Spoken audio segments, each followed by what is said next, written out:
is this rage bait? And does it matter if it's rage bait? So the other day I did a video about this AI. Idea Soup had brought up that this is the artwork and AI bros would think that finishing it was better. And what had actually happened on Twitter, which I don't have anymore, but that this person posted that this artwork by Keith Haring destroys them. And it's because Keith Haring was talking about the unfinished nature of so many people's lives. This was during the AIDS crisis, and many, many young men around him were dying. He himself would die a few months after making this painting. Donald Villager quoted that and put up that text.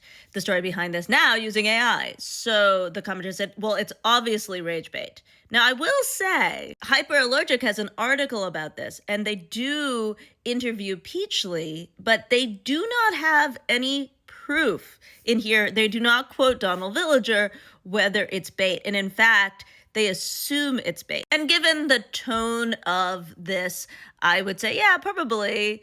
But does that matter? Rage bait has become the catalyst of so much of internet conversation. So she is rage baiting conservative men, and then that conservative man can't help but reply to it. And then he is saying, oh my God, like that's sort of Looney Tunes like rage bait. You could have actually passed that one up.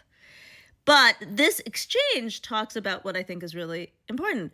Rage bait is still fueled by rage.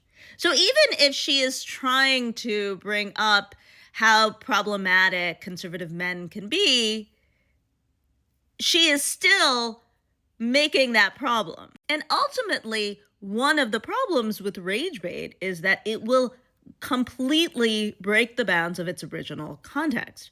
The reason that it accelerates is it's without context. So Idea Soup took this out of this context, and the context is purposefully a little bit vague. We can assume that that is perhaps a little bit of sarcasm, but we don't know that. We are reading into it. Of course, they do it so that it really becomes rage bait, but that's also why it's incredibly problematic. Good intentions or bad intentions, rage bait is still fueling rage rather than understanding.